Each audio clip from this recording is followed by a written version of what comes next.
delicious. Here we go. Delicious brains and damages. What's up, everybody?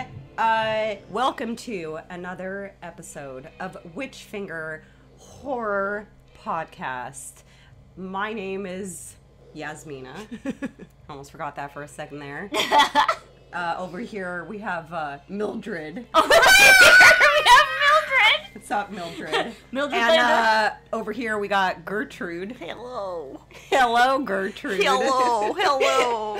And tonight we're watching Brain Damage. Brain Damage! Fun fact about this movie, this was, in fact, the very first movie that we ever watched together as a quote-unquote podcast, and we had an episode that was never aired. For very good reason. It was like a tester to be like... Pilot. Yeah, it was a pilot, and we kind of like shelved it after because we were like, well, this... It was we could do tester. Better. Yeah, we were like, it let's was our see if very we're first funny. time. Yeah. But I recall it was my birthday, and we had just come back from the keg, so we were full of like a steak dinner, red wine, and we're like ready for bed, and things were happening in the movie, and we were like, so that's happening in the movie right now. Do you know if it still exists? Yeah, it's like, do you have it's like on my hard drive. The sound quality is probably atrocious. Oh my god. Well, maybe one day we'll like release the like very, very first like episode 0 for fun bonus material or something. But when we get our Patreon up and running, finally, one sweet day. Yeah. But for now, we're gonna put our true professionalism to the test tonight and do Brain Damage for the second time for the first time. So this is the good second Brain Damage episode. Yes. And episode 0 is just like one day you'll get a shitty Brain Damage episode. Yeah.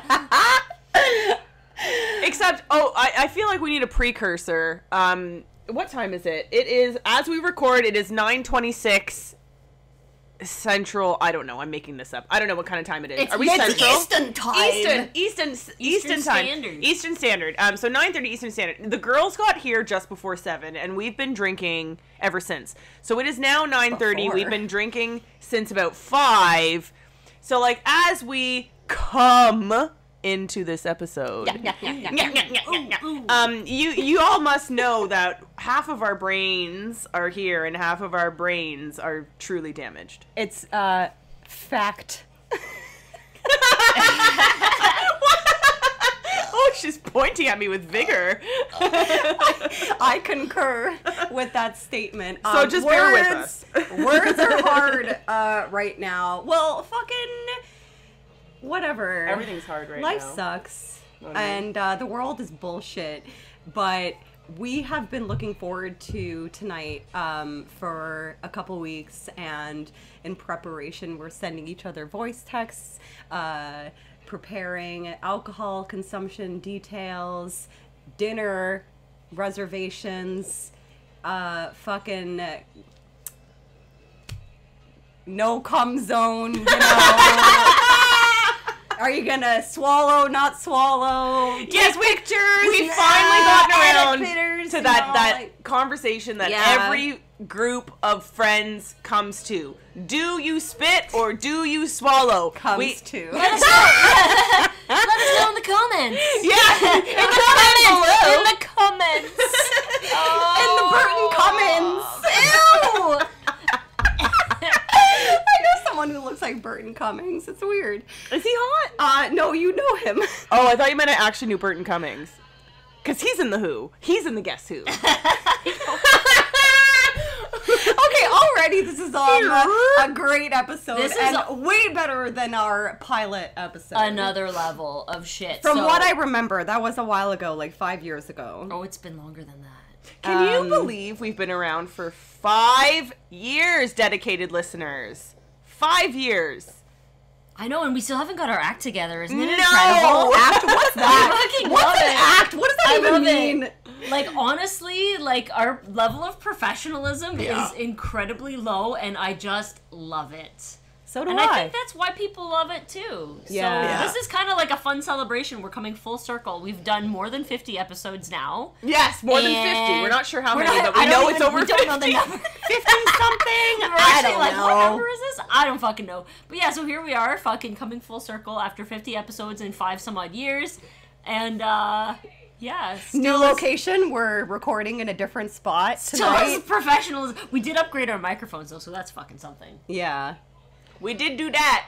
Listen, brain damage. Go. Okay. Let's see. Who wants to start? Yeah. You. Brain Damage is a 1988 American comedy horror film written and directed by Frank Henenlotter, who is, I guess, best known for fucking Basket Case. He's a fucking legend. Straight up, he's a legend.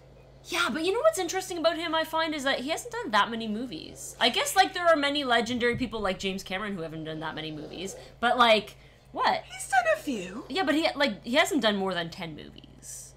James Cameron? Yeah. He's done a bunch of documentaries, though. This is true. A bunch of documentaries. But, like, yeah, so, like, Frank used to come to Shock Stock when conventions in Ontario were still a thing, and he's at every single one. Yeah, Kevin Van Houten. Yes, that's what I meant. Y'all, okay, we'll post the picture we'll get of, there. Because he's a cute little thing. Oh my fucking god, Kevin is a wonderful human being, and we not only Not to take away him, from Frank, my bad. We hung out with him, and he was a wonderful fucking human being, and we have a photo of us with him and a Belial prop, and Kevin fucking put the hand of Belial on my throat and like pretended like it was like choking me, and like that's still one of my favorite pictures of us. I just love that he's like just super into into the whole thing of it. I thought you were gonna say rock carving, because Frank's been to Shock Stock too, though. I'm sure he has. No, Frank's who I'm talking about. No, I'm still talking about Frank. I'm sorry. Yes, no, I am talking about Frank. He's been to Shock Stock a bunch. Yes, he has. I haven't met him. Yes, he has, and he's a cute little man. He's a cute little man, and I'll show you right meow. Right. Yeah, so 1988. Brain Damage is, I guess, considered a cult classic movie now, and one of Frank Henenlotter's most well-known movies, I guess, other than Basket Case. But in the beginning, it was actually critically and commercially panned, and it seems like he's like kind of bitter about it. And there was a lot of drama, I guess, surrounding like its release and like trying to, you know, get it out there and whatnot. Yeah, it's really strange because personally, like, I know that Basket Case, when it came out, instantly people were like, it's fucking. They loved it. Even as shitty and low budget as it was, like, immediately it became this, like, cult exploitation kind of, like, hit, I guess, quote unquote. But Brain Damage, I think, is, in many respects, kind of a far superior movie. Budget is better. Like, there's a certain, like, aesthetic to it that I think is kind of cool. But, like, apparently everybody hated it, and they just wanted another Basket Case. Well, the thing about the budget is so Basket Case was $35,000 budget, and but that movie was successful enough to be able to budget Brain Damage and given him a budget of $600,000. And at the time, you're right, like, people hated it, and so over the years it's become more of a cult classic. And we'll get into Henenlotter later, because he has an interesting Henenlotter later. Henenlotter later. I'm surprised I actually fucking enunciated that properly. And I've had some whiskey. We'll get into some Henenlater lauder. Yeah. I mean,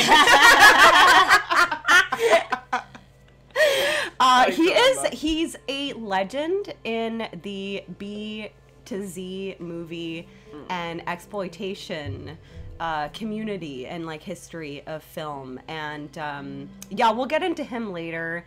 Right now we have started the movie, and this fucking babe Rick, he's very pretty. Yeah, well, Frank agrees, actually. Frank thinks he that thought Rank he was too pretty. Was too fucking pretty, and is the reason why they put the lip cut there that Yeah. he's got, and because he wanted him to look like more like of a badass. Yeah. And they shot a scene where he explains how he got the cut on his lip, and it was from like a fight the night before, but the scene wasn't included in the movie, so at the beginning of the movie, he's got this like fucking cut on his lip, and you have no idea. But it's a minimal cut. What it is. It doesn't look that bad. Look at this fucking guy, man. He's like gorgeous. he's a silver fox now too. I haven't seen updated looks photos. exactly the same except with fucking silver hair. You know who he looks like now? Balthazar Getty. Really? He looks exactly like him. Yeah. Yes. Yeah. Also, Balthazar. Yeah. Fantastic name. Great name. Yeah. Great name. Also a very attractive Many man. syllables. Another silver fox. Great, all around great. Getting Friday a night. boner over here. I think. So I almost wonder if Basket Case was so much more successful because its level of outrageousness. Some people who want like those cult films want them to be like so bogus and over the top and like just like so absurd that like no one could possibly get it but them. And this might be just a little bit more cerebral.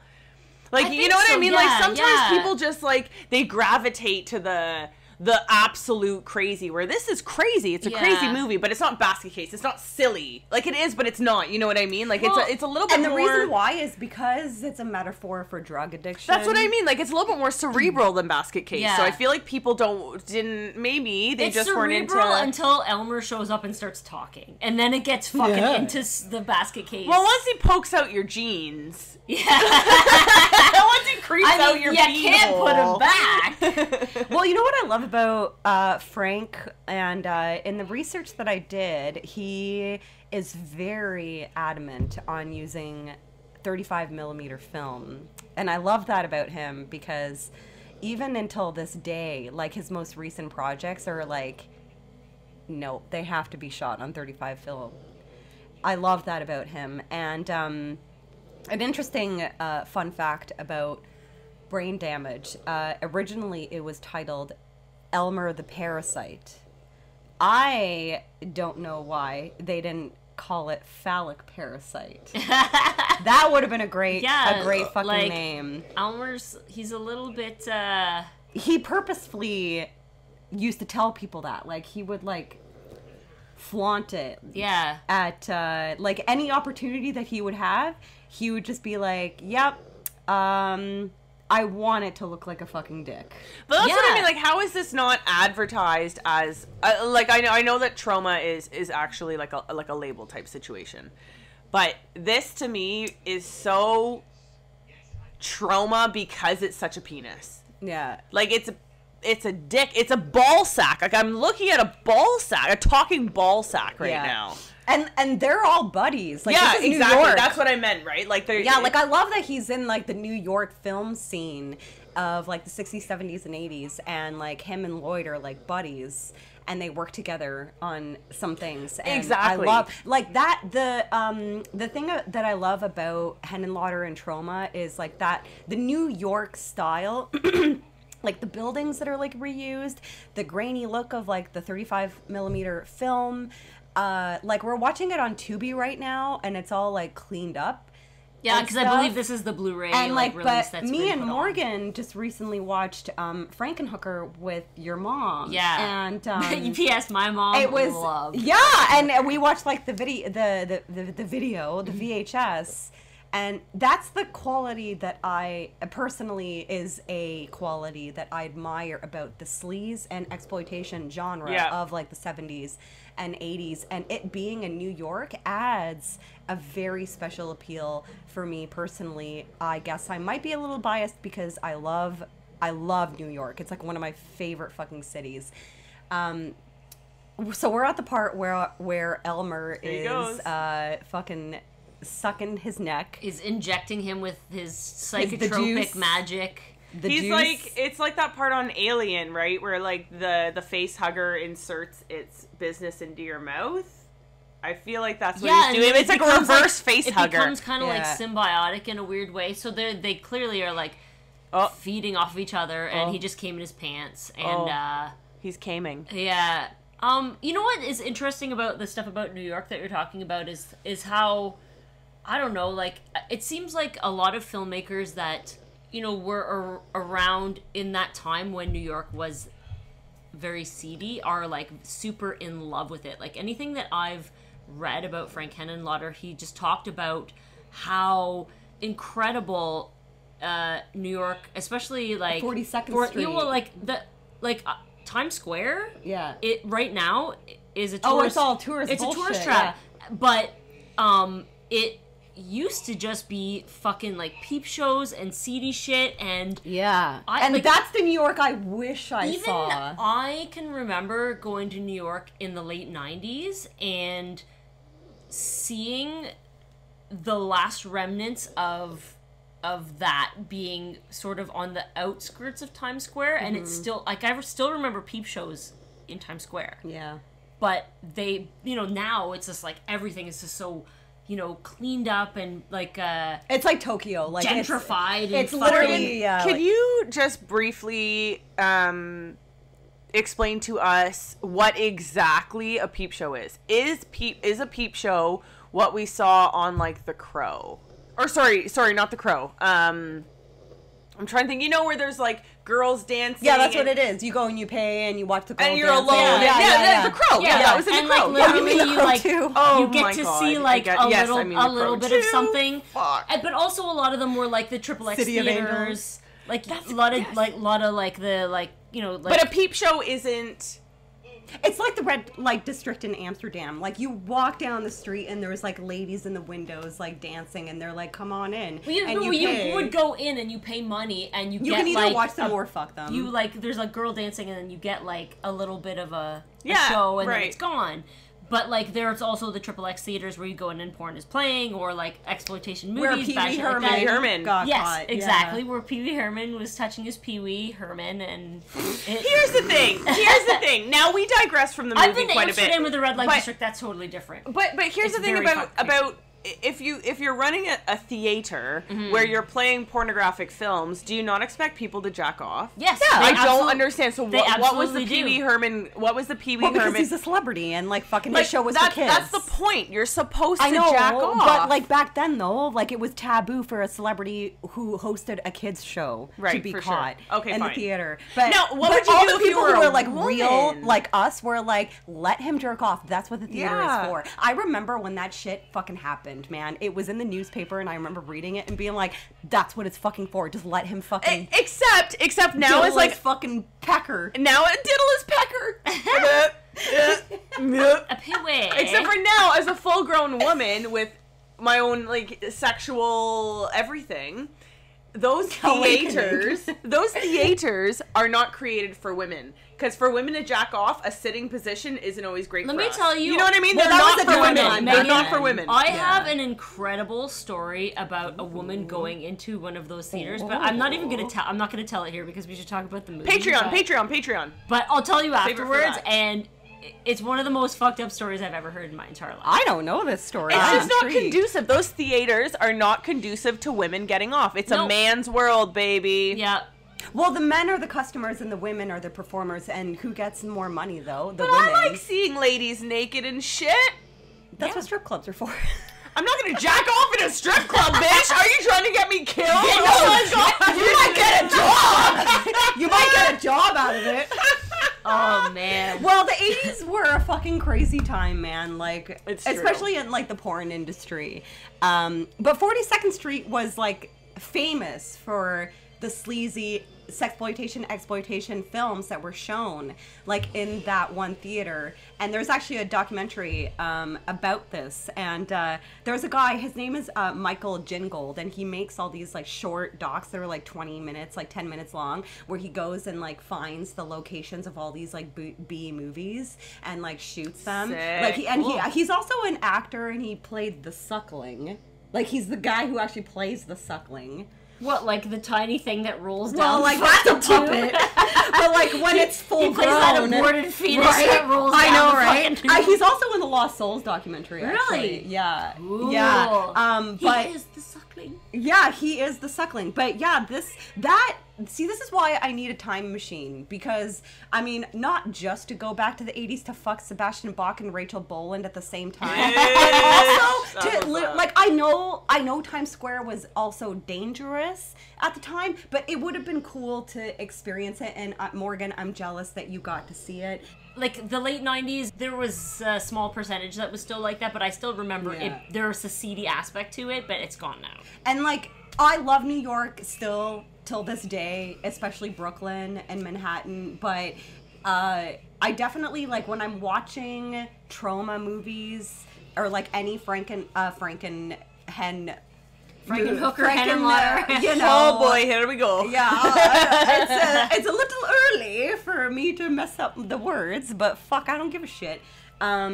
It really impacts me, like, and my soul. Like, I've always been drawn to New York City. Like, I've always loved that city. I would live there if I could afford it. And I love Trauma and all of Frank Henenlotter's movies, like, for that reason, because there's just something so magical about it, especially for the 70s and 80s. Like, I really, like, even, like, the disco era, I really wish I was alive in the 70s, like, for that. But we'll get back to Brain Damage. Right now, he's in the car parking lot, the car Which garage. is like fucking Freddy Krueger like nobody's business. Yeah, That's all I could think. And I also love how the cop was wearing almost like a crotch length police jacket and like one of those poofy front police hats. Yeah, yeah. Like it's such a prop, right? Yeah, totally. I love prop costumes. Yeah, same. I love them. Well, It's very like Broadway almost. Like I just love it. It's very New York. It is very New York. Yeah, It's I very love it. Broadway. I love it's very it New so York. much. It's Like, very it's so theatrical. sentimental Like, and nostalgic, and I'm a huge fan. And like, why does his mouth open so largely? It gives me, like, fucking, like, It vibes from the original. Like, you know, when he opens his mouth up really wide in It? Yeah. Like, and he's just like... Right? Yeah. Yeah. Like I'm talking about right now, you guys. I'm talking about like the dick creature. Like actually, Elmer.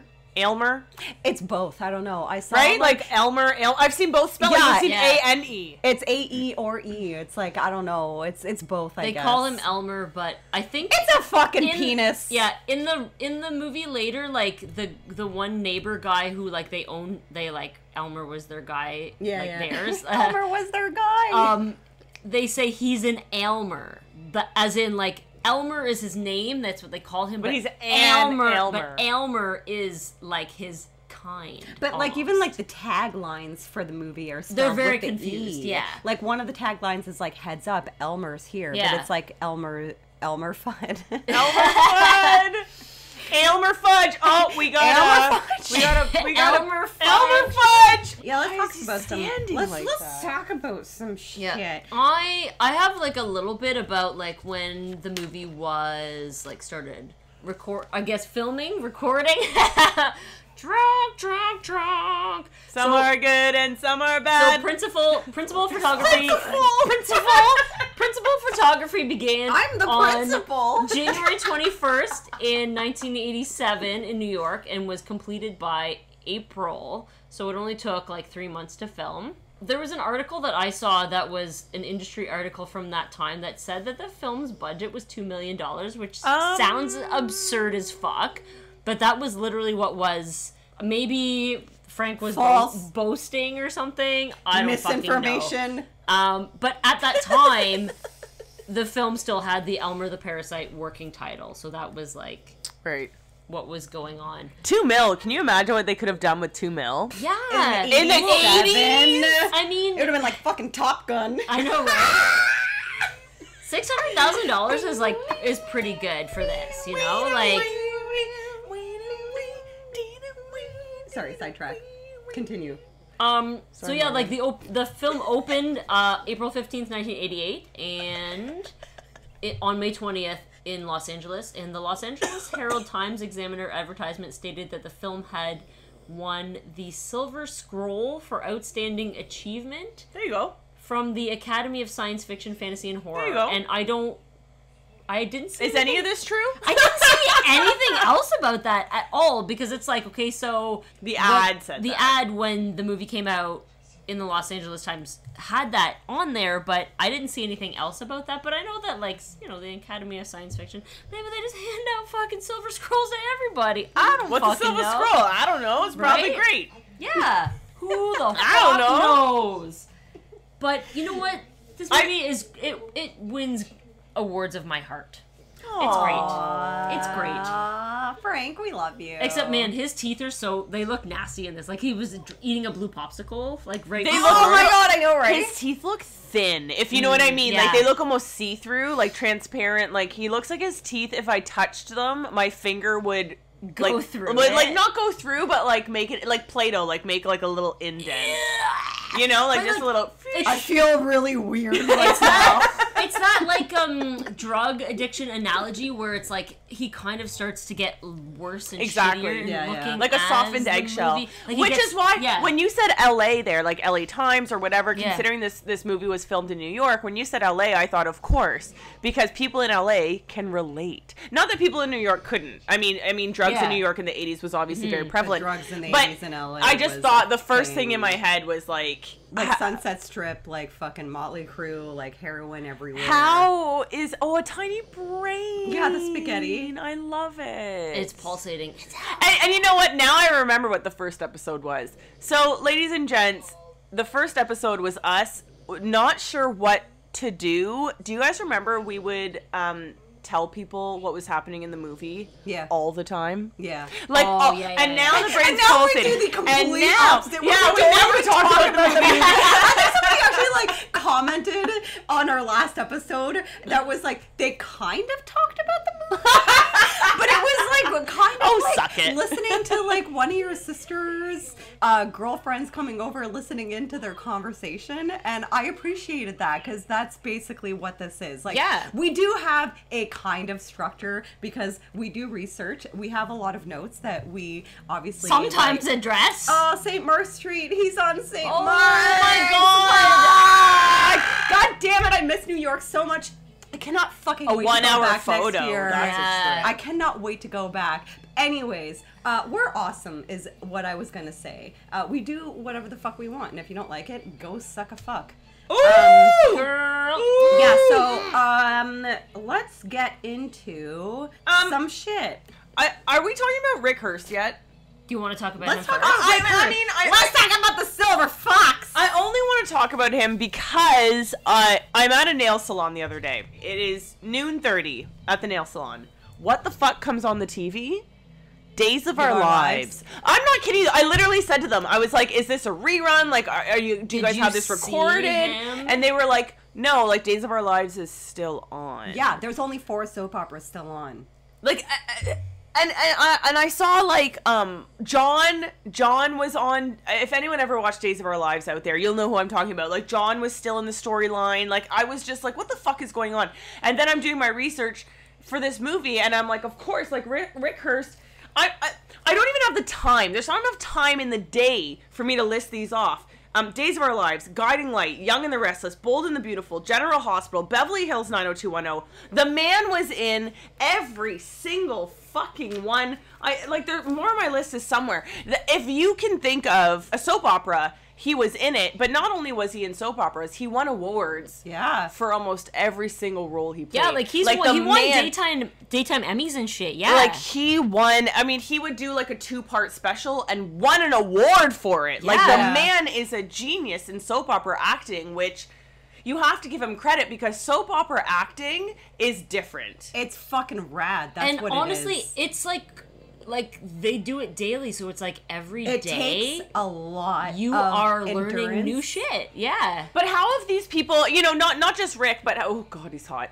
But how have people like John, who have been part of Days of Our Lives for, 40 years, how do you not get lost in the character? How do you not forget who you are when you go That's in what a method every actor day? trains in. A method actor trains in specializing in becoming the character. And this Like, guy, who are you anymore? So well, then but maybe they there's not obviously much of have a to like. distinction. I was literally just gonna say that. Fuck, get The, out of my the head. Ultimate Warrior Get was out a of my method actor. brain, man! You Elmer! The Ultimate Warrior just became the Ultimate Yeah, no, Warrior. he was literally lost in his Well, character. is a method actor, Rick Hurst, and he slept in Brian's, like his character Brian's room on set. And that's like Jim Carrey, when Jim Carrey became, I almost said Tony Clifton, but kind of the same. Yeah. Fucking Andy Andy Kaufman. Kaufman. Like, same thing. Like, they become that character, but, like, you do have to, like, Reminds me of separate. Heath Ledger and some- stuff like that, yeah. Like, there has to Yeah. be, like, a line that, like, you know when not to cross. Speaking of, Lady However, Gaga said in House of Gucci, she lost herself in dude, that role. I cannot fucking wait to see I can't believe that movie. Jared Leto is like old and bald and Let shit. me tell you. What a gorgeous man. I cannot fucking wait to see House of Gucci. I love Ridley Ditto. Scott. And I watched, like, the extended trailer, and I was like, my heart was beating so fast. Like, that story is fucking crazy. That bitch that, like, fucking hired somebody to, Gaga? like, kill him. She literally, like, she just got out of jail a couple of years ago. Anyways. But it's crazy that acting, like, I hear you, but Oh, it's very God, crazy that story is insane. I can't wait to see that fucking movie. But yeah, the method acting is But method like, acting is absolutely some people insane. do get Might do too get like that. caught up. Some people Maybe might do some get people like do. that. Maybe some people do get caught up. Oh, they in, absolutely in do. the characters. They do. And They like, because absolutely that do. documentary that Jim Carrey did when he got caught up being Andy Kaufman is very interesting. But Rick, obviously Rick can manage it in a professional way. And fun fact, is the only living fucking actor who has appeared on all 4 remaining soap operas. Yep, that's Isn't what's that up. fucking crazy? Guys, brain damage, motherfucking Rick Hurst. There's only, out of His the name should be history- better known. Like, yes, it really I agree. Like, He soap was nominated operas are for a Daytime huge Emmy deal. 7 times. 7 times, and he won 3. Yeah. And he was nominated for 4 the Soap Opera Digest Awards, and he won 1. And yeah, like, the only soap operas that are still running are Days of Our Lives, General Hospital, Young and the Restless, Bold and the Beautiful, and he's the only fucking living actor. Like, I find that, like, fucking insanely fascinating that, like, this fucking guy was in this movie where he's about to, like, have little fucking Elmer pop out of his, like, zipper. Here we and- go. Oh, yeah, the no, point's we're going right about to be now. in you know what I but- mean? It's fascinating. And, like, we were talking about, like, soap opera, like, acting. It is fascinating because I love 70s soap operas, and I watch a lot of Dallas. And like, that shit, it really does. I can see how it could take a toll on you. Like, it's taxing Oh, yeah. to your soul. Back then, in the 70s especially, and 80s, a lot of alcohol, drug consumption. So I can see that getting lost in... a lot of actors have probably got lost in their characters where it actually, like, you know, like, the addictions Well, and took especially over the their lives. 80s. But this guy... Well, especially the 80s, though, Yasmina, because in the 80s, directors, producers, blah, blah, blah, they were giving actors the drugs. Now, I'm sure they still do. I'm not fucking stupid, but it's a little bit less in your face. In the 80s, they were literally handing... It was expected, right? Like, Judy Garland, for example, it was expected that she did drugs. Like, you have to. And so, like, in these, like, early soap opera times, I can't And it's interesting that I know, you're no, actually... we No, need- but you're actually, like, coming to a good point, Megan, because Sure. Yeah. what you're saying makes sense for this movie because brain damage was written as a metaphor for kicking coke habit. Oh, coke Like, yeah. is the worst. So he... It like, gets this whole ya. It movie gets ya, is man. based off of, like, It's fucking... delicious. Yes, it is. It's delicious. So we're at the fucking blowjob scene, and it's well known There's- that the crew walked out. Yeah, the crew walked out on the fellatio scene because it was apparently too much. That's fucking lame. So you're trying to tell me that the cast and crew or whatever walked out because a puppet was getting a fake blowjob? That's got to be the lamest shit I've ever heard. Like, who the fuck Way, did you way over hire the top. to work Like, on this that's movie? bullshit. You know what I mean? Because like, it's funny porn because, in like, the 80s was and crazy. especially because, like, the first movie was Basket Case. So, Belial fucks a dead hooker. but apparently that also was another Hen and Lauder movie that people walked out on. Like, apparently that Fucking scene, bless Frank. a similar incident happened during Basket Case, and when Belial was fucking that girl, people walked out. But yeah, no, like, look at, there's like the There's dripping. a fucking, like, a drip Yeah. on the fucking. Now, I wonder if Elmer it's because it's non-consensual. Maybe.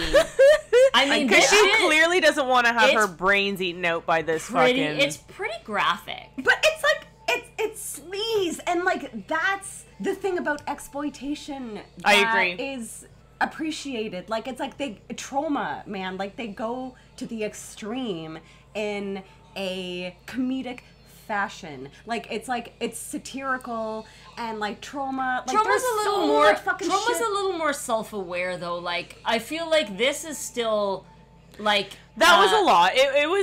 That was... I would have it's been not laughing my it's not ass off self-aware, if but I like was one of the that's crew. right. It's so fucking sick and demented. It's hilarious. But at the same time, it's like this is that's a highlight of the movie, and also like, And it was cut from I'd the theatrical say release. a fucking highlight of many movies. Like that is a memorable scene, one that's like. And another interesting fact is New Line were originally interested in distributing this movie, but when when their partners watched the girl. release, they were like they just refused after the screening to distribute it after watching That's this movie. so fucking stupid. Fucking conservatives shitting on everything that's fun. That's so fucking stupid, Honestly, man. Like, I just man butt. You know, let's see I love dick. Let's see I dick. fucking ass. love man butt. I don't know. I find man butts have a lot of hair. I like They it. do. I think it's adorable. It depends on the I actually butt, think it's though. adorable. Because like sometimes it's they're real cute. flat and weird, and like I don't like that. I love your fucking flat hairy butts, okay? I love how he's literally taking his underwear off because there's fucking some chick's brains all over them. Like He's like, oh shit, I'm And shitting. so- It looks and like some he's looking at bum- his period underwear. yeah, and some bum Welcome to our that's life. not George Buckflowers, unfortunately, is gonna show up and be like, George "Rawr." Buckflower was like, my budget's too big for you. I know, right? Oh no, just kidding. Yeah. It's the neighbor.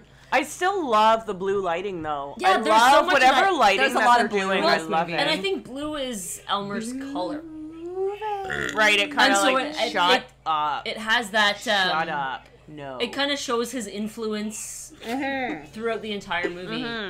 Another inspiration for this movie was the Faust story, actually. Yes. I read that and I Because- was like, that's interesting. That makes sense, and I have a correlation with like televangelists actually, because the thing about this movie is it's a parable for drug addiction, and Elmer is like, oh, like, you know, I promise you like a life free from worry, and all you got to do is like let me inject you with this like stuff, you know. And that is the Faust story, is like basically like the story of like, oh, making like a pact with the devil. Yes, of course, but yeah. like obviously there's like a price to pay, and the price that you pay is your soul. Yeah. And drugs are kind of a metaphor for In a that way, as in a well. way, And like I absolutely. kind of correlate that with televangelists, and like they're very preachy with their like, you know, give me your money and I promise you like good things will happen. Oh in yeah, your I promise life. you your salvation. Right, and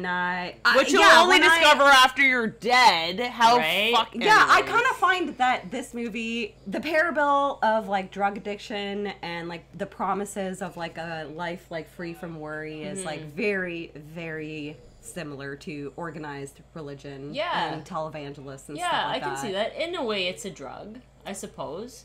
Oh, I fully like adhere to this. Yeah. To this belief. It totally is. It's totally this like. It's gonna make me feel. It's like going into that box. Oh, there you go, bitch. Going into that box where you tell the strange man your quote unquote sins. Yeah. It's that same rush, right? Like, oh.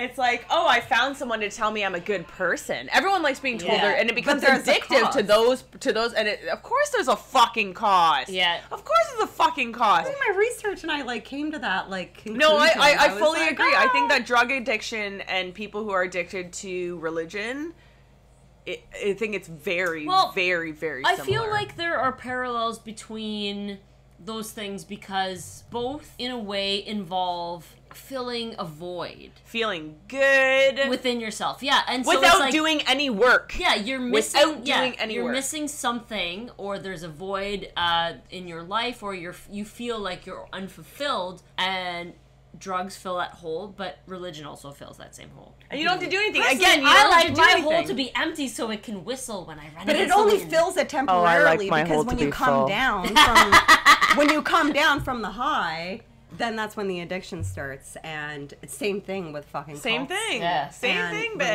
religion. So Jerking I'm for curious. Jesus. Do you remember that time when you were like teenagers and you were like, dude, I found this website where people like jerk off to Jesus, and I was like, what? I would. Mel Gibson's Jesus, before he got all fucked up near the end of the movie, was hot. Hail Satan. Yeah. Yeah. I mean, Mel Gibson does, that's for sure. Mel Gibson can pose all he wants. He hails Satan. I fucking hate that guy. Gib, the old Gib, He's a piece of shit. the Gib rib, Yeah. Gib jib, Go fuck yourself, Gib Jib. Gib jib. Okay, And and we're a back. fun fact about Elmer. Elmer, the gurgling sound is actually Rick's stomach that they I've recorded in the read that. studio. Yeah. For some reason, it's probably IBS. We all have it. Yeah. Rick Hurst, his stomach gurgles when he drinks coffee, and so Well, Frank, I mean, no shit. I mean, yes, shit. Yes. Oh, But well, you all know what laughter sounds like. Yeah, Rick, went into the studio and Frank recorded his stomach tummy. gurgling, and that's the sound for Elmer. Fucking funny. You're fucking funny. You're fucking funny. I love you. Shut up. This fucking neighbor is all like, I'm hot too, and Rick's like, fuck you. There's a lot of you. people in this movie that like literally have done no other movies though. Like this guy is one of those people. The girlfriend. he's got giant eyeballs. He does. Giant Yeah, he's And is that a he's got Primus? some cool. Did he have Slayer and then on the other there's- side Primus? No, Bajas. Oh, it was Bajas Oh, it's and- Bajas. and I thought it was Slayer. Primus. Okay. Actually, yeah, this guy George McDonald. He was Law and Order. He didn't do a lot of Kill the shit. Kardashians. Sorry, Morgan. What were you trying to say? trying What were you trying to Talk say, about Morgan? the movie. Don't, you're scaring my dog. The brother guy that you were just talking about with the big eyes. The only thing that I read about him that I thought was interesting was that he was in a movie that Al Pacino directed. Did you know? What? No. Did you know that Al Pacino directed a movie about the Richard III Shakespeare play? Because apparently he loves that shit. And that guy, the brother, is in it. I didn't and fucking like know this. Winona Ryder is in it. No! And so it's called right? It's stupid. No, if Winona Ryder does another period piece, I'm gonna kill myself. But it's she not was a period so piece. bad It's in a- Dracula. It's a movie She was about. so bad. It's a movie about actors loving Richard III. What? It's called Looking for Richard. I'm not What? kidding. Looking for Okay, Dick. what Looking the for fuck? Dick. Bitch, story of my life. And yeah, no, directed My by Al mind is Pacino. blown right now. Oh my And God. so it's like parties involved discussing the play, the times that shaped the play, and the events that happened at the time the play is set. Fucking Winona Ryder, Kevin Spacey, Alec Baldwin. Kevin What's it Spacey, called? uh-oh. It's called Looking for Richard. Guys, Looking for Dick. that's a bad movie. No one cares about a movie That's a about bad people. movie. It sounded like you're from New York. Yeah, that's a bad movie. No one cares about a movie about people who like a play. That's stupid. Also, interviews That with was awesome. interviews with British actors are included, High five. attempting to explain Alright. why American actors have problems performing Shakespeare. Like, why Americans are so bad at Shakespeare. Because they talk like this. I mean, I don't know what you want. It's fucking I'm absurd. gonna go to a Broadway show. I'm gonna go to a Broadway show. But Like, literally, Hi, the guy who I'm in plays Delaware. the guy who plays his brother is like one of the top billed people of that movie, I gotta fucking alongside look with this like shit Kevin up. Spacey, Alec Baldwin, Winona Ryder, and Alec Baldwin. I know. Here's the thing. We all know Kevin Spacey is a freak. We all knew Kevin Spacey was a freak before it came out that he was a freak. You can tell how? By watching his movies. Like, you know what I mean? Like, has anyone ever seen American Beauty? Like, he plays the roles of his life. I kind of love American I Beauty. love American Beauty. It's one of my favorite movies, of course, because I'm so artsy. But it's a beautiful movie because Kevin Spacey plays himself. A total fucking weirdo. I have heard good things about House of Cards, though. House of Cards is apparently great, too. Listen, I have watched House of Cards. It's incredible. I'm sorry. The and I'm very sad that it never got to be resolved. But once you know the facts about his life, when you watch him act, like when you watch him act those awkward roles, you're like, ooh, that makes it back even to that more method awkward. acting thing. It's like sometimes you get cast in the role of a lifetime because it's your lifetime. Right? I just want to say one thing before we move on. What? No. Maybe. The new ones. I don't know. Ones with, the new ones with the guy. forgot. No, the new ones. Not the new ones, but the old new ones with Jar Jar.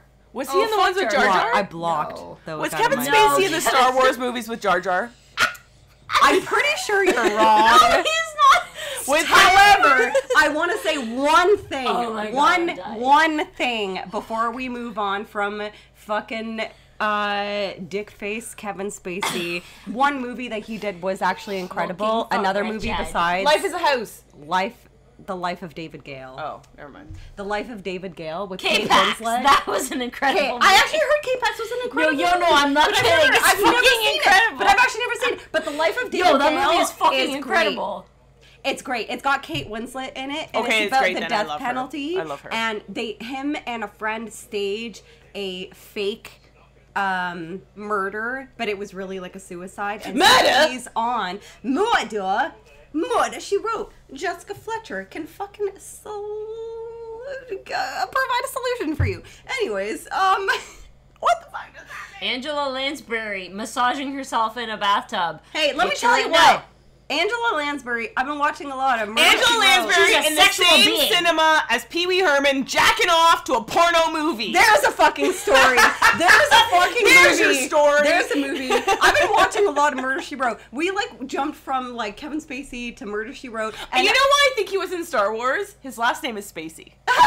Space Because Force? he's in fucking Maybe he's space? in Space Force. Oh my god. Okay, I have to fucking... Can we wrap up our thoughts? Yes, Guys, yes. Let's we wrap need- up the thoughts. Let's First of get all, back on track. Okay, point one. Life of David Gale. Great movie. Point Watch it. Second point. Murder, She Wrote. Sometimes I'm watching it and Angela Lansbury kind of looks like Gowron. Like, there are some moments where she's got, like, the bug eyes going and when she comes up with her epiphany. Sauron. And I'm like, she fucking looks like Gowron. Yo, Oh, I can Gowron. see that. I can see that totally. Google fucking Gowron. Ooh, no, this Sauron? part is nasty. Gowron! Sauron. No, Gowron! He's a Sauron. Klingon.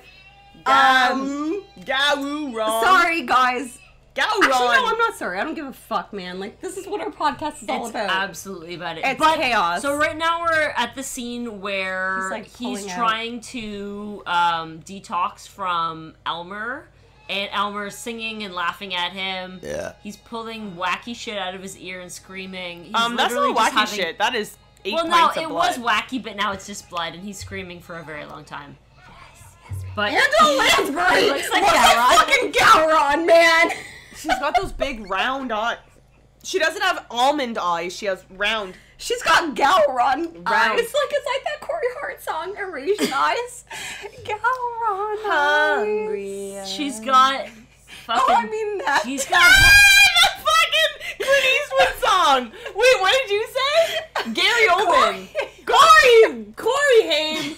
So now he's trying to detox in Yeah. the bathroom, and this Here's the drug Frank thing, Frank yeah. was like, this scene was tough because fucking detoxing from coke. It's not fucking fun, Well, especially... Yeah, like... and it's like that. Addiction in general is nasty. You guys, there's good drugs and bad drugs. Just do the But good speaking of drugs. Frank, how much right here in this scene does he remind you of Frank from Hellraiser? Yes. Like literally, like Uncle Frank? Uncle Frank, yes. Like in that little like half naked on the floor. Is he singing opera? Yeah, he's singing. This movie also kind of reminds me of the babes in the Slime Ball Bolorama. And that's a movie I suggested that we do for the podcast. At one point, it's got Linnea Quigley, and there's like this little imp, and he talks like him, but he sounds like Shaft. He wears these like little sunglasses. He's like a little goblin. and they're at a Bolorama, and it's like a bunch of sluts. Sorority and babes and slime ball. Yes, man. Yes. Yes, man. Yes. What was the movie we saw in space with the tentacles? We just saw it. It had what's her name?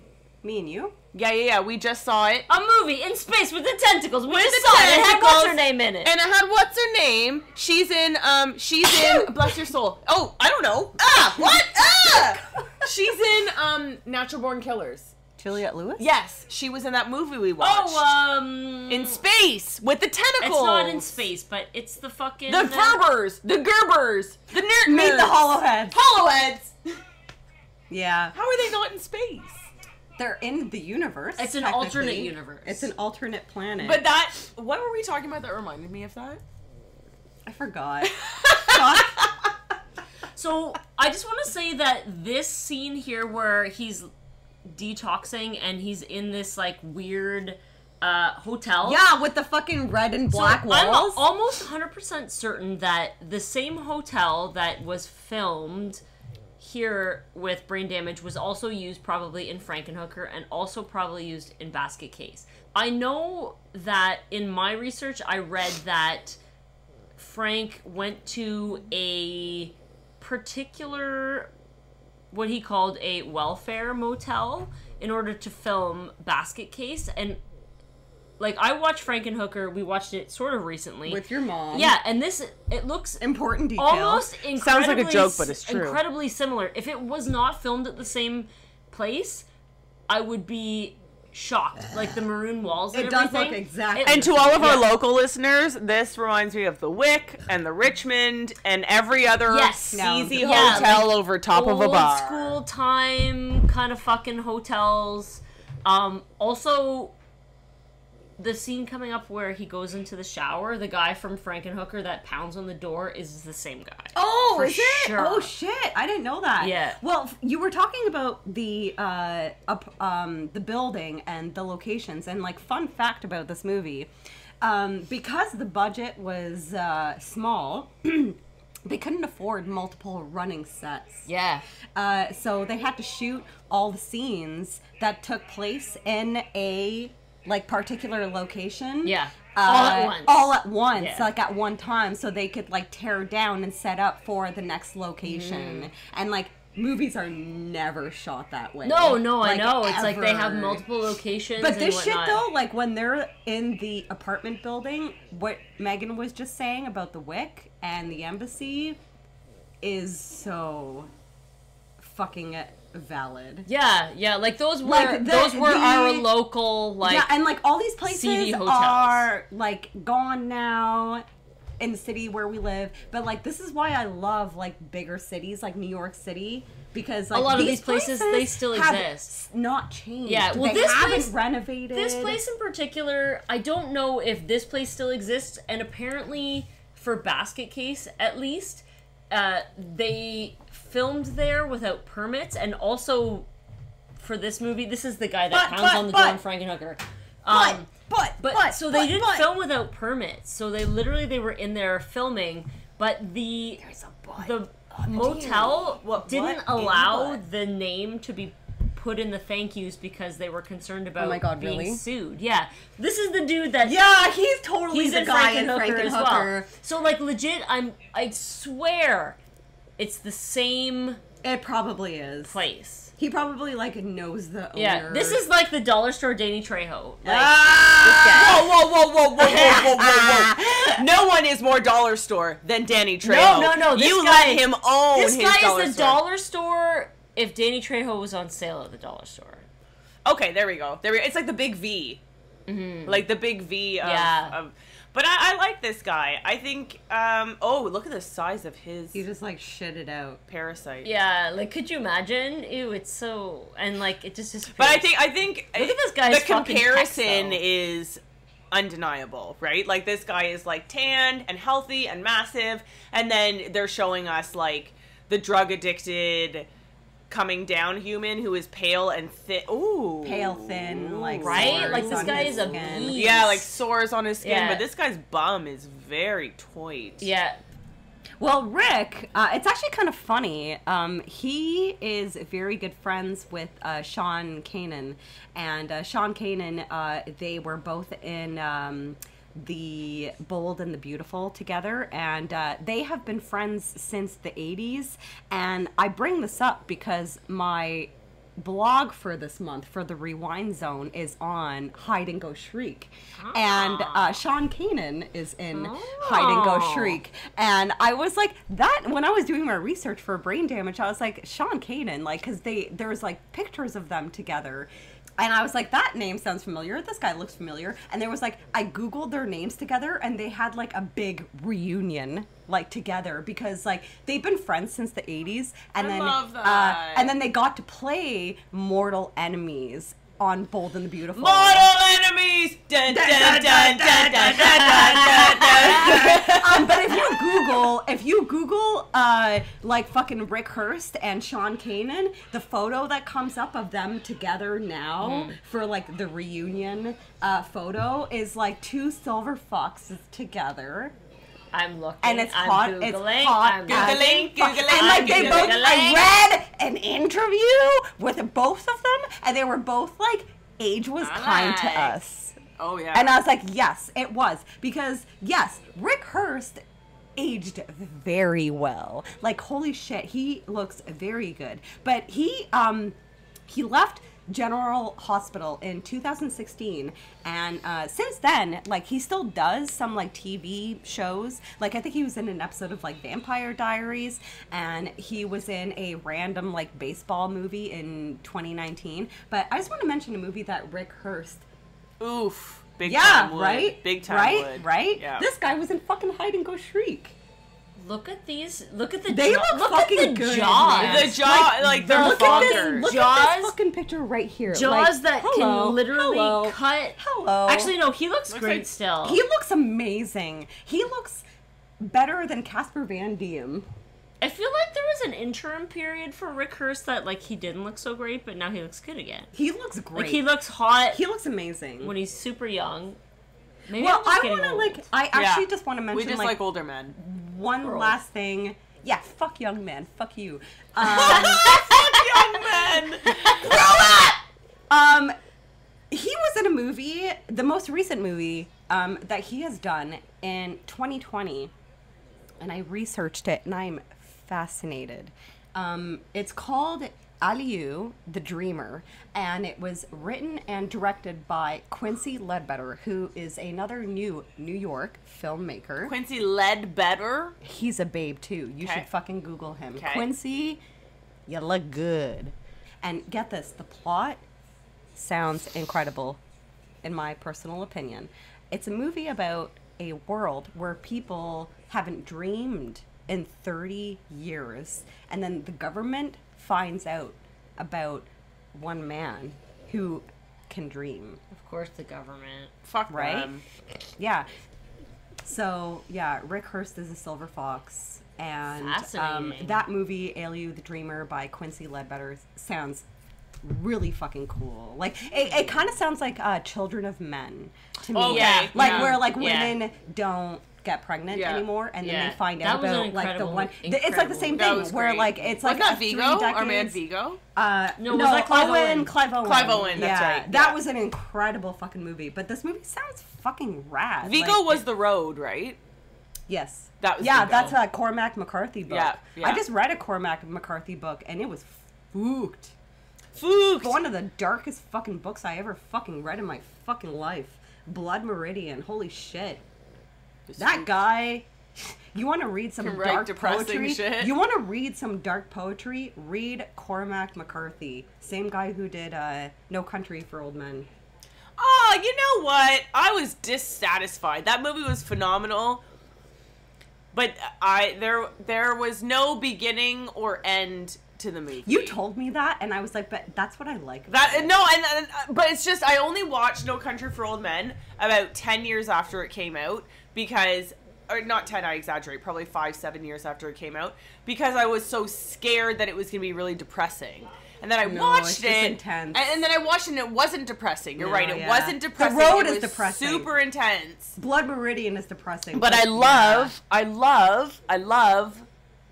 Javier Javier Bardem. Yeah. Oh! Have you seen No Country for Old Men, Morgan? Of course I have. Okay, Bitch! I just want to make sure. No, but I've here's seen the that movie shit. that a I lot can- of people haven't seen. Is there Mother. comedy in it? No? She's seen it. I've She seen got it. a fucking paper towel on her champagne Bitch, bottle. that's how You told you... me to do it. If you don't want to get pregnant, you You just were shove singing some in paper that. towel She in told there. me to I just want to say one last thing though. I just want to confirm that you don't shove paper towel in your twat not to get pregnant. Despite what Use I a just sandwich said. bag, ladies. Yeah! Some It guy works I knew so in much high school better. used to fuck broads using Loblaws bags over his dick because he didn't have condoms. Blah, blah, blah. Are you fucking serious? Yeah, no, for real. I can't say his name, but in grade 9 and 10, he used to fuck broads with like Loblaws, Like, Fresh okay, Go, no, no, whatever. no, wait, I wait, mean wait. grocery Hold on a store second. bags. You couldn't, like, a Loblaws bag is very large. Like, you couldn't even, like, go down to, like, a sandwich bag. One of those fold-over sandwich No, bags. I went to Catholic Central High School, my love. In Catholic Central, you use whatever you got. If you need to use a Mommy shops at motherfucking grocery Loblaws. bag. I'll just put this bag over my dick. Yeah, it's a good thing Put it Mommy over my didn't shop head. at Farm Boy because the bags are cardboard. Wait, what are they called? Paper. you know that product That that is product. used. Back then, though, they used much thicker plastic for Yes. bags. Can you imagine as a woman with a vagina getting fucked by somebody who is using a grocery bag as a condom? I knew somebody who fucked somebody using a chocolate bar wrapper. as a No, condom. that's worse. That's worse. You win. Crispy I'm dead! Morgan, pet my dog. She's Crispy upset. vagine. Crispy vagine is right, bitch. A chocolate bar wrapper. Yo, Mr. Big doesn't make you big, bitch. Girls, I've Fuck always wanted yourself. to be. Okay, big turk, Wait. big Turk. I've always wanted to be fucked by a rapper.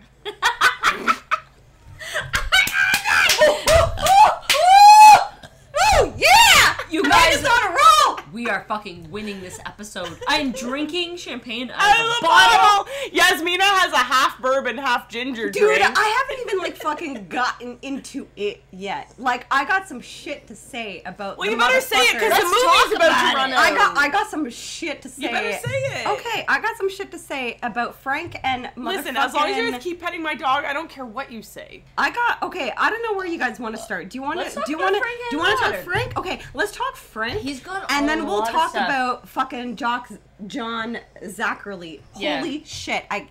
Words are hard. So's my dick. That's a bong you got there. Okay, Frank. Frank Henlotter. That was amazing. Like Frank. Frankenlauder. Frank and Hank and Hank Lotta. Frankenlauder. Okay, so Frank, he grew up watching low budget sexploitation and exploitation films in the 60s and 70s in New York City, of course, on 42nd Street. It was famous for showing sleaze. And there's actually a documentary about 42nd Street, and it was a huge inspiration for him. And fun fact, his first short, titled Slash of the Knife from 1972, played with Pink Flamingos. I am a massive John Waters fan. Incredible. I love John Waters a lot. I met John Waters. Pink Flamingos is one of my top favorite movies. I love Divine. I've read her book, biography, the book that her mom read. Anything that Trauma and John Waters touches turns into beautiful magic, in my opinion. So after his short Slash with the Knife played in the theater, after that he made Basket Case with a $35,000 budget, and then the money that he made from Basket Case was the money that he used to finance Brain Damage. So Brain Damage was his second movie, and then after that he did Basket Case 2, following after that was Frankenhooker, following after that was Basket Case 3, and then he went on a hiatus to focus on the distribution company Something Weird Video. Which seems fucking crazy incredible. This They is do a lot of very, shit. very fascinating. And Frank Henenlotter is a hero in restoring low-budget sexploitation films in the 60s. So Something Weird Video was actually named after Herschel Gordon Lewis's Something Weird. And they even have a specialty logo for the ones that Frank rescued from being destroyed. That hurts my soul that there are films being destroyed. So he rescues them, and these movies that are released under Something Weird Video have a specialty logo called Frank Henenlotter's Sexy Shockers. Yes, I love that. Absolutely love that. So during his hiatus, he was trying to finance. This is interesting. Megan, you might be able to contribute to this because, like, I listen to more like trip hop, hip hop. I'm not really like well versed in like the rap. Oh, okay. Yeah. I like got you. like Community, I guess. But like during a hiatus that Frank took, he actually originally wrote a script with R.A. the Rugged Man. Oh! And it was called Sick in the Head. Yeah, so that's so random. Yeah. Well, they're fucking New York friends. Like they're pals, New York yeah, pals. and he's like worked with him a lot, apparently. Yeah, like this fucking guy, like R.A. the Rugged Man, like he's worked with like Wu-Tang Clan. Fucking like Method Man. Yeah. Well, I was gonna say that's not small potatoes, but No, like yeah, this guy's that's huge. not This small guy- potatoes. but I'm like randomly shocked Frank that He Henenlotter- got happened. That's signed what when I he was mean. like 18. Like he got the sign. Same Like I'm not age as surprised. you. Yeah. Like I'm not surprised. I'm surprised the other way. Like I don't understand what a rapper would want to do with someone like Hank. Like He likes especially- horror movies. I Well, guess. no, I know totally, but it's just I gotta let my dog out to pee. But it's such a weird like dichotomy. Like it's such a weird kinship, I guess. Like I wouldn't have in a million years expected. Right. Yeah, well, they're like really good friends, and they collaborated and they wrote this script together, Sick in the Head, and so it was obviously shelved while Frank was doing like the Basket Case movies and Brain Damage and Frankenhooker, and so when he had his hiatus, he decided to like, well, let's go back and like try to finance this movie with RA, and they had a lot of conflicts with producers, obviously, because Hollywood. Of course. And they wanted it to be more like Saw.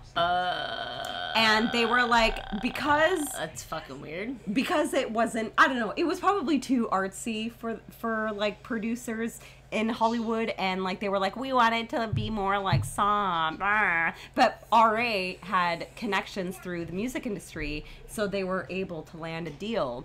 And so that script turned out to be Bad Biology. The only thing that I remember from our pilot episode was us talking about this Bad Biology movie that came out in like 2008, and I still haven't seen it. Oh! Okay. Oh, there's Kevin! We're on the subway with Kevin, and he's wearing a wig, and it's adorable. It's the Eddie Van Halen wig. Yeah, that's right. Frank, was it Frank that said that? It looked like, or like it was like- Crew? yeah, where the like Crew it looks were, like like, on Eddie Van some Halen. Shitty Van Halen wig. But yeah, so Kevin Van Hentenryck shows up. He's wearing a weird wig in the subway scene. And apparently the subway scene is the only scene in this movie where they actually had a real filming permit. Yeah. Which is fucking incredible. Because, yeah, like, clearly they illegally did everything else. But I love the 80s. I know, right? Like, just like some wild filmmaking going on. But I love that Kevin decided to like do a nice little cameo in this. Okay, what the fuck were we talking about? Frank. So Frank. Frank. So yeah, Bad Biology. I haven't Bad watched Biology. it. Is it about I don't know. Correct me if I'm wrong, but is it about a possessed penis? What? I have no idea. I've never seen it before, but I'm pretty sure that Bad Biology is about a penis with a mind of its own. Phallic creatures. Yeah. Okay, so it's like idle hands, but idle penises. People that are sexually unfulfilled because they are drawn together due to their mutated genitalia. What? He has a thing about genitalia. Maybe he's got mutated genitalia. I don't know. Why are they drawn together by it? Well, I'm not gonna ask him about it. So I'm looking at the plot. It says the film follows Jennifer, who's a photographer, and Bats, whoever the fuck that is. Jennifer has an over-evolved hyperactive reproductive system. Because of her condition, she can only be satisfied by very intense sex, which occasionally results in the death of her partners. Okay. So I thought it had something to do, like, I saw something about, like, some, like, a penis that kills people or something like that. But it's kind of like teeth in a way. I was going to say, it's kind of like teeth, eh? Where, Jennifer's yeah, body, like, something like that. Yeah, like, you know, like a mutation or something like that is creating, you know, a problem or killing people or whatever. Mutation seems to be a very prominent theme in his movies. Like, even just like the way that Frankenhooker mutates, and like in the Basket Case sequels. I mean, the mutations of the family members, and like to a less obvious and a less affiliated degree, but staying within the same family. Obviously, the Toxic Avenger is like the perfect. I mean, it's not the same. Like, you know what? I should really watch the Toxic Avenger. It's not the same, again. But it's, like it's he didn't create that. Yeah. But you know what? It's all in the same universe. It's all in the same. Like, it's very much like a morphed.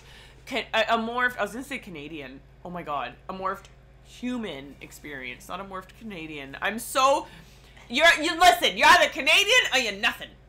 You gotta get some of those all-dressed ketchup chips and pour some maple syrup on that, eh? But it's like a morphed view of the human experience, right? Yeah, for sure. Which is very interesting. I just have to say that this Bad Biology movie looks bonkers. I really want to watch it. It was also shot on 35 millimeter film as well. It looks like it's talking about a guy with like this crazy like dick. Like it says his sexual encounter with a prostitute. She continues to orgasm for 45 minutes. Been there, yes. Yeah, like. Haven't we all? So this guy's penis leaves his body. And then his dick returns. So yeah, like, okay, what I read originally was kind of true. Where like his dick is like alive and has it's like Elmer though, like where it's like, you know, I'm very interested in this. A phallic symbol is like it went to a library or like okay, so he went to an amusement park, he rode the fucking roller coasters. So Frank loves dicks. Apparently. Maybe. Well, you know what though? Like he still has like such. You know what I love about him though is that like he's known for like these like exploitation, like ridiculously like phallic stories. But like he also made this movie in 2015 that sounds very intriguing to me. I've always been fascinated by Banksy. And so he did this movie in 2015, and it's called Chasing Banksy. Okay. And it's a half-true comedy. It's set in New York City, the art world of New York City, and it centers around the financial troubles that affect a group of artists who are like struggling to survive. So this is the half-true part, but they find out that Banksy like travels to New Orleans to tag buildings after like Hurricane Katrina, and which is true. Like that part is true. Like Banksy, like he did go after, and like people like Kevin Spacey. Banksy is Kevin Spacey. Kevin. Banksy is fucking Kevin Spacey. It's Banksy. We figured it out. We fucking fucking turned to Jessica Fletcher, and we murder she wrote it Banksy, and he's fucking Kevin Spacey. Shut up! That is a full circle moment. We fucking figured it out. Holy shit. We murder she wrote it with that shit. Spanksy. So fucking Spanksy. He fucking did. Spanksy. This movie actually sounds really interesting though, because like Banksy. Okay, we're listening. Yeah, Sorry. I'm taking you very seriously. Yeah. Right? Yes, he did actually go to New Orleans after Hurricane Katrina, and he tagged buildings that were the most affected by the hurricane. And people have actually gone and around the world to try, like, people have stolen his art, like, from walls and sold it. And so this movie that Frank Henenlotter did called Chasing Banksy, like, centers around these, like, struggling artists in New York City, like, trying to make it and, like, struggling to survive. So they find out about the New Orleans thing. They go there with a van, and they try to, like, steal, like, a wall. original like wall, like a wall. Banksy. Yeah. And it's the trumpet boy, I think, is the one that they try to steal. And I don't know, it sounds really interesting. I read various reviews, like very good and very bad things about it. But it sounds very intriguing to me, because he shifted from like the like exploitation to like more of like a truism of like an artistic approach to what is happening with political, societal like issues, because Banksy is very political as well, and like maybe he was just very influenced by him at the time. So it sounds very, very interesting. But like since then, Frank has just been like working on like a couple shorts. Like one is called Son of Psycho, one is called Lurid Women, which to be honest just sounds like us. Maybe yes, that is us. We are lurid women. We are lurid women. But yeah, no, Frank hasn't. He's really just done his like basket case, brain damage, Frankenhooker shit. Like he made a few great films that will literally be like, look at this. Even this scene is phenomenal. This is such like a Day of the Dead. There's you know what I mean? Like yeah, this scene is to be such said a about I the don't know. lighting and the shots and just like yeah, like the to me that read very Day of the Dead. Like it was yeah. very, very zombie feature, but this man was not supposed to be a zombie, but the makeup effects were great. The quivering penis right now. Yeah, is phenomenal. Quivering dick. So phallic. Quivering dick and chocolate sauce. You know, and more than that, it's like a representation of sperm squandered on the ground. It could be like a pro-lifer's. It is, and it's like his This is what happens when you don't jizz inside a fertile egg. Oh, here we go. This is some From Beyond shit right now. Oh, yeah, no, his head is about to explode. Here we go. Oh, he's got a bubble in his forehead. It's popping. Okay, so Frank Henenlotter, From Beyond, like, he for considers himself more an exploitation filmmaker than a horror filmmaker. However, so his parents were very conservative Christians. Yikes. And forbade him from seeing many of the early horror films like The Tingler, Homicidal. Oh, I'm sorry. Tingler. And, yeah. And the Universal Monster movies, which only made him, of course, want to see them more. When your parents are like, don't go and do that, you're like, gonna go I'm gonna do it, bitch! Anyways, so he didn't want his parents to see Basket Case when he first filmed it and it came out, because he knew that they would hate it. So he was like, no, that's not happening. But apparently they like insisted on seeing Frankenhooker. So Frankenhooker. Wait, police! Don Henenlotter! Police! Don Henenlotter! Yeah, the cop was his brother. Okay, sorry, go on. But yeah, so the first movie that his parents ever saw was That's hilarious. Frankenhooker, which is like of all the things. worst. Yeah, of all the things. The worst one. Well, I mean, there's like Want a date? It's hard because like, you know, do you want to see Belial fucking? Dude, that scene in Basket Case, I'm sorry, but like, that scene in Basket Case fucking kills me. Like, I love it. And like, that's also the scene, another scene that people walked out on. I Apparently. love it. Like Fucking a puppet, like Belial sick fucking a puppet. dead woman. Like, it's so ridiculous. And like, R.I.P. Beverly Bonner. She's like in all of Frank's movies, and she just passed away last year. Like, literally a year Really? ago. Oh. Like this month. Okay, so the movie is over right now, but I just want to talk about, obviously, we have to talk about John Zachary. Now we are at the part where we are going to talk about the most interesting person. The most interesting man. The most intricate, that's not a word that I want to use Intricate right is now. a word, but Okay, perhaps yeah, not it's the a word really, selected for this particular situation. You're correct. You are correct. And I'm just here for the soft porno music. The saxophone. Saxophones are Wow. so sexy. We're going to get into it. John Zachary. Okay. So we had mentioned that we did brain damage for our pilot episode that we will one day release in the future for our Patreon. And at the time, I don't know why, I was very ignorant. And I, like, literally did not look up this man, John Zachary. And now that I have, my mind is blown.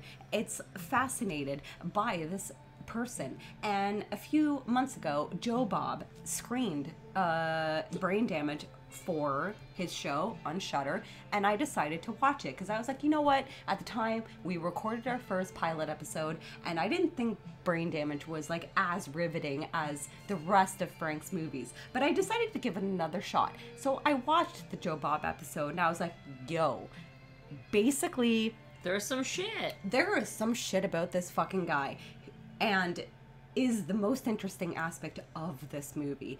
And then as soon as I started doing research about this guy, it kind of brought back memories from our Wishmaster episode when I dug into Andrew Divoff, and their personal lives made a huge impact on history, and I was just so fascinated. John Zachary, who is the voice of Elmer, is the most Uncredited. Oh, Of course. he is the most interesting fucking actor in Brain Damage. Let's get into it. He is the cool ghoul. I'll have you know, Dick Clark came up with that nickname for him. They were very good friends. Him and Dick Clark were very good friends, and John would often fill in for him when American Bandstand went on tour.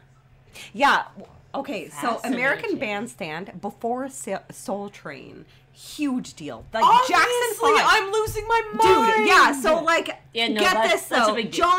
John tried to Saxon. be I love on him. it. Oh wait, what? No, John Zachary, the guy who does Oh. the voice of Elmer. I know. Like, so him I know. and Dick Clark were really good friends, and they have a history together. At the time, when they were friends, like, John, like, actually wanted to be on American Bandstand, but, you know, like, I know. producers and Yeah. everybody were like, whatever. Anyways, so okay, okay, rewind. Before he even knew Dick Clark, John, wow, this fucking guy, such a fucking incredible human being. He served in World War II. He was quartermaster in North Africa and Europe. Quartermaster is the role of kind of like the supervisor of like the barracks, where he would like distribute Okay. like provisions to the people. So when he's originally from Philadelphia, and after World War II he moved back to Philly and he joined the local theater company, and this is in the early 50s. So after that he started doing TV acting gigs, and he landed the host for WCAU's Shock Therapy. Shock Therapy was a show that was like kind of like Elvira. So Okay. like he was the host. He was the as horror host of the Roland was his character, and he was basically, this fucking guy looked exactly like Phantom, like the original Phantom of the Opera. Like, he wore a cape, he had like a lab assistant named Igor, and they would present like all these like 50s and 60s like old black and white like horror movies, and they would like interrupt in the middle talk about the movies and all that. Why is it always Igor? Can I just I know, ask? right? I was gonna say that, and then I thought, Like, no. let me tell you, Russians named Igor are upset. And Russians Right now. Not only that, but Russians named Igor are badass motherfuckers. They were upset. No, they're upset now. But And except perhaps for, then. have you ever seen a man named Igor who was less than? Every time I've online, literally never met I've seen a man named Igor. Igor is always extra. He's always everything. motherfucking extra. He's been having to prove himself since 1501. I wish I knew an Igor though. Oh my could you God, run? me too. Why? I knew Igors in school. I knew Igors. You know I knew an Igor. I knew an Igor. I knew a Boris. I knew a Gretchen. I'm killing myself right now. I knew all of them. You bitch. knew an Igor? Yes. Why? Know No. why? Because they're very Catholic and Did they he have all a go to hump? Catholic schools. No, he played soccer though, which is just imagine? as bad. I think you imagine? fucking young And Frankenstein. Igor, I'm sorry. Igor, Boris, Gretchen. I literally went to school with all Boris of them. hurts me a little, but Igor is like a knife to my soul. Igor It's was fucking incredible. motherfucking hot, let me tell you this. I also went to school. He was. And I went to school. Oh, like, sorry, I thought you meant like the hump Igor character, yes. man. No. Like, No, yes, like the master. Igor that Yes, you know. Yes, master. No. Sexy Igor. No, but I knew a guy named Fatty who was hot as fuck. How was That's it a spelled? DDI. Yeah, not fatty. F-A-T-T-Y. Yeah. Ooh, I love a fatty. Well, fucking John Zachary, his fucking host was Igor on Shock Therapy, but his Roland character like fucking existed through decades, like after Shock Therapy, and yeah, so basically like he recorded a song in 1958 called Dinner with Drac, and you would love it, Megan. I like listened to it and it's fucking hilarious. And it's actually so funny that he wanted it to be on American Bandstand, but Dick Clark was like, it's too gory. Like, it's just too gory for Well, Dick Clark was a 1958. conservative. Well, it was just too gory for like 1958. Absolutely. But you have to believe Dick Clark was a conservative. I think he was a dick. I was actually gonna say he was a dick. He's and probably. however, Dick Clark. Not that there's anything wrong with Oh, but Dick Clark actually was not a giant dick. That's too bad. he only has small. You know what? Actually, I did some research on him, and American Bandstand was such a huge show I love that American American Bandstand was originally in New York City or Philly, I can't remember. But when it was like so big that it got picked up by Los Angeles, like broadcast like TV channels at the time when segregation was still very prominent in the 60s, Dick Clark was like the one that was like, no, integration I've is heard like that. very, Yes, I've heard that, very actually. integral to like not only the show but like the world in general. Integration. No, he was. And I'm anti-segregation. a dick. You know who's a dick? Megan is. Megan's a dick. I am. I'm the dick. I'm the dick. What's that from? It's from Romeo and Michelle's high school reunion. Yeah, yes. I'm the something. I'm the something. Ladies and gentlemen of the audience, Excuse me. may I just point out that at this point it's I am midnight packing o'clock. my Excuse me. fucking bomb. I stubbed my toe and my shoe is Filling filling up with with blood. blood. So I have to to go. One day I'm going to use that line on someone. Okay, so back to John. We have to stop eventually. I'm trying, but you keep interrupting me with your fucking dicks. Okay, so, John Zachary fucking fought in fucking World War II. He folded it. World War II. And he was friends with Dick Clark. And he also hosted an animated show called Chiller Theater in the 60s, as well as a disco show in full costume called Disco Teen. So Disco Teen was kind of like Soul Train, but it was like teenagers just like dancing to disco. Disco in teen the sounds 60s. like Sounds a drink. terrible. Here, why don't you get yourself a diet disco teen? Ew. So later in the 60s and early 70s, John, he moved onto radio, and his like, Because he had a face for radio. no, like he had like No, a he was huge. ugly. I'm serious. He looked like fucking Phantom of the Opera, man. Like Yeah, exactly. and like And he- not the Paul Stanley version. I am so jealous that your sister got to see that on Broadway. Anyway, so like, okay, so when John moved to radio, John Mellencamp. John Zachary, This episode's never gonna end. you keep prolonging it. He hosted a few rock stations I perish. for the next 10 years, and he was a prominent fucking like DJ in radio history. Like, he actually introduced the Grateful Dead in a 1970 concert at the Fillmore in New York City, and the sound clip was actually recorded and put on the live Grateful Dead CD in like the later 90s, which is actually pretty cool. In the 80s, he played the wizard on Captain Kangaroo, which was like a kids show. Here comes Captain Kangaroo. I remember that chat. Yeah, well, he was the wizard on that shit. And he also narrated The Raven while backed up by the Philly Orchestra, which is kind of cool. And then he also hosted the show Horrible Horror. And a couple years later, when he met Frank Henenlotter, he also had the cameo in Frankenhooker as the weatherman. I did know that. That is The Probably weatherman. had a spooky cape. There's a slight chance of dicks today. Yes. Okay. Oh, yes. Raining penises. So It's then This raining episode will dicks. never end. Hallelujah.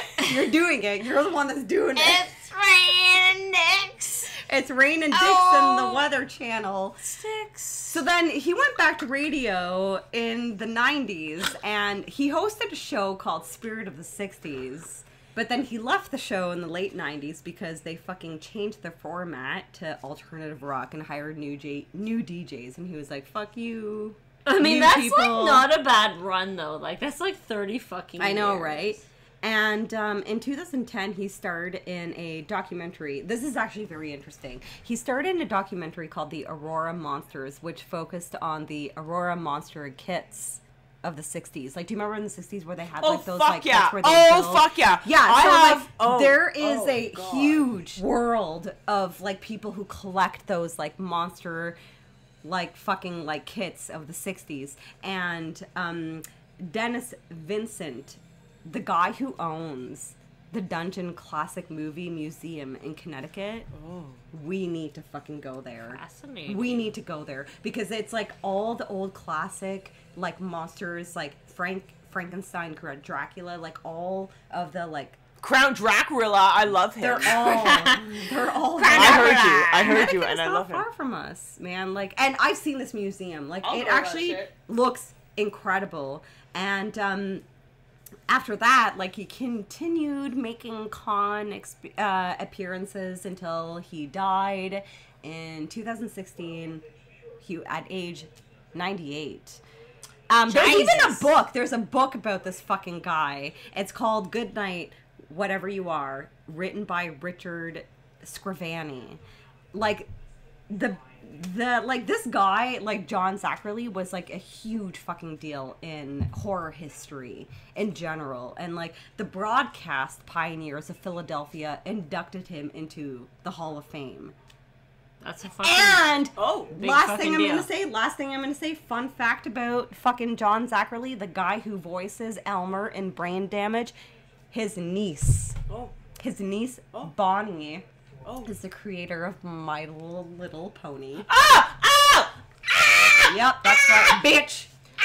Bronies are jizzing right now. Oh, I forgot about the bronies. Oh my god, there's a Never documentary about forget the bronies. There's too. so many Bronies. wonderful Yeah. things that Yeah, so like his fucking They are- niece is the creator of My Little Pony. I had a fucking My Little Pony. Every Everybody- girl did in everybody- the 80s. That is Everybody- a I very love My Little interesting Pony. fact. I did not know this.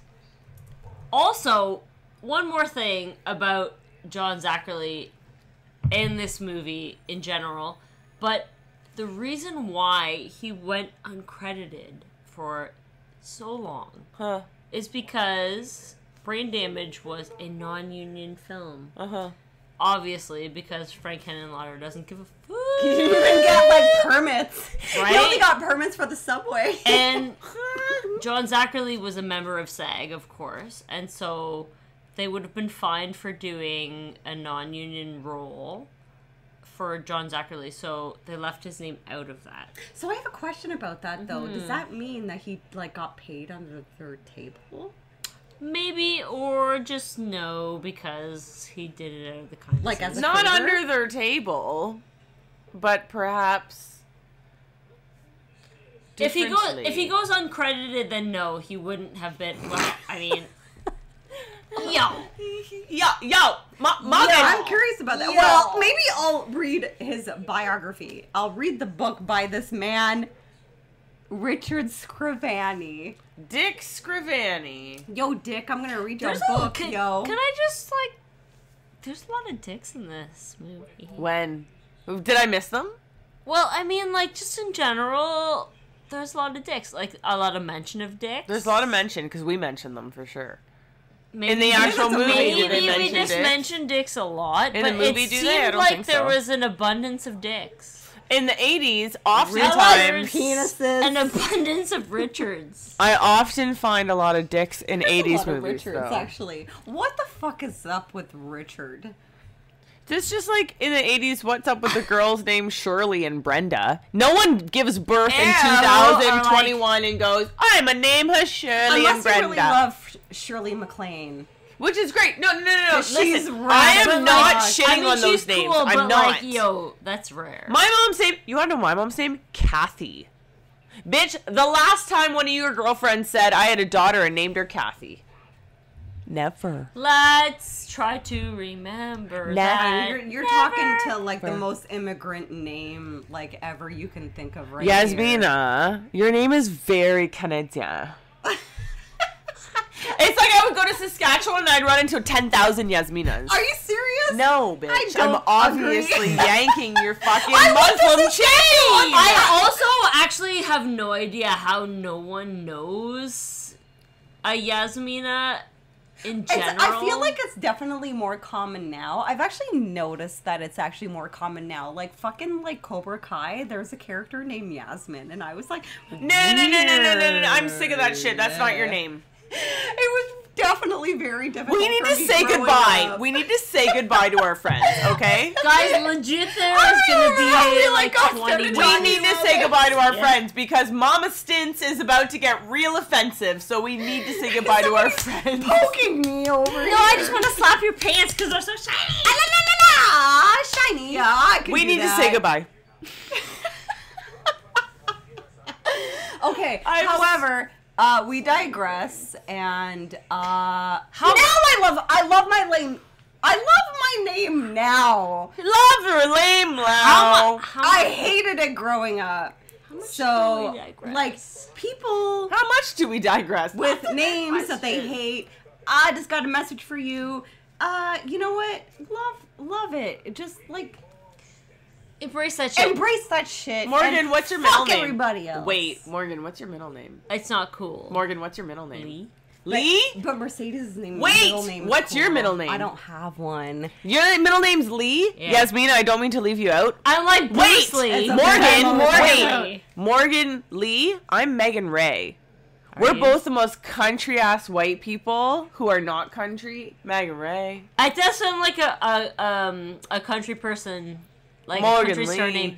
My sister has a cool. Yeah, middle name, Mercedes though. has a really cool fucking middle What name. is it? It's Sherida. Mercedes Sherida? Yeah. Yeah, but it's not a three-letter name like ours is. So No, you guys but are cool. it's 3 syllables. And, No, I'm it's cool not three-letter. because I don't have a Yasmina, middle you need a name. three-letter middle name, and it's gonna be so she's Lee, I'm Ray, and you're gonna be Yasmina. Do. How about like Richard, aka Dick? Yasmina Or do da do. do No, You know what? I'll just fucking fucking marry a random person and then I'll No! put in like You don't need to incorporate marry their name into my middle anyone name. to have this name. The We are one thing that I creating it ever for you. agreed with my parents was that they did Girl, not girl, give me girl. a middle name. Because you know what? Yasmina! I will say one thing about white Nasmina! people. You fucking white people with your fucking middle names. What is the point? I don't know. I want your middle name to be. Okay, you know what? How about you guys and our listeners who truly care? Why don't y'all give me a middle name? How about that? I'm living for this moment. I'm giving you guys the task of providing me with a middle name. Morgan, edit out the entire episode. Only leave that we're deciding Yasmina's middle name. There you go. This is so important. Yasmina, Fofina, Bobina. Guys, listen to your friend Megan. Listen to your friend Megan. Get that Fofina, Bobina, Momina. I don't vote for that. Fuck what anybody else says. I got something to say. I'm concocting you. So I just have one last thing to say. Me and my best friend in high school, Dana, we used to do this thing where we would Touch make each up other. lies. Sorry. That too. We actually, like, everybody thought we were lesbians. Sorry.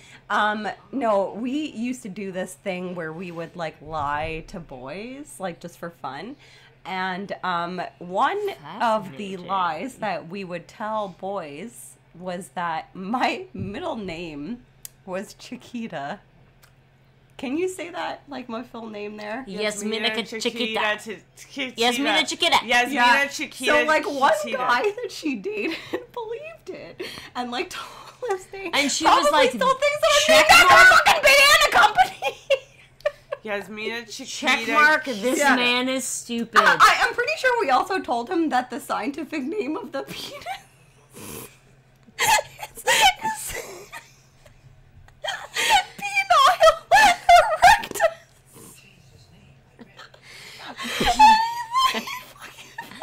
Penile erectus. He actually believed us. I would have broken up with him immediately. Immediately. That relationship would have been Penile over. erectus. Scientific name of the Like, motherfucker, you're not a dinosaur. Get the fuck out of here. Get out of those history books, motherfucker. I love fucking with people so much. It's so fun. I feel like on behalf of Oh, dear. Morgan especially, we're just going to say goodbye at this point. Penile erectus. Because Morgan has to edit this episode, which I'm sure she's going to edit all of this out. But Holy fuck. we love... Oh my god, we love you guys so much. Thank You you guys. so We are much still for recording. sticking with us like throughout this time that we have been This recording. time that we are so drunk. These ridiculous episodes. We literally we just don't give a fuck. Literally, we just like fucking do whatever We don't. we want. Like, I'm drunk. I'm going to go take my that's makeup the off witch right finger now. way. We're grateful Yeah. that people listen, even though we don't give a fuck. We're grateful that We people are listen. grateful. I mean, like we give like somewhat of a fuck, Yeah. but No, like we actually We really give a fuck. we don't ever cater or tailor our We post our when we wanna views. Yeah, we don't post. cater or release when we tailor our wanna views release. to Whiskey. condone to be palatable to any certain Structure or like right. audience. We Yeah. we do what we do, and if you We like just it, do you like whatever it, and the you might fuck have we liked it want. last week, and you might not like it this week. But hey, I didn't like me last week, but I sure do like me this Hey week. man, sometimes You know like, what I I mean? listen to Like, my I fucking don't episodes, know. and I hate listening to myself. Like, to be honest, like I'm just like, wow, I'm really annoying. Like, fucking stop saying like. But whatever. We grew up in the 80s and 90s. It's in our fucking lexicon. Bitch, we're Valley Girls. Fuck you. Yeah, if you it's just don't the like way it is. If you Suck don't a like dick. it, don't fucking listen.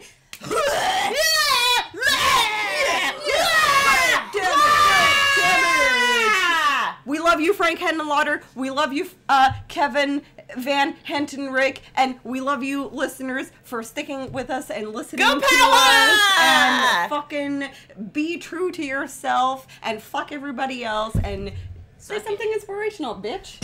Suck it. There you go.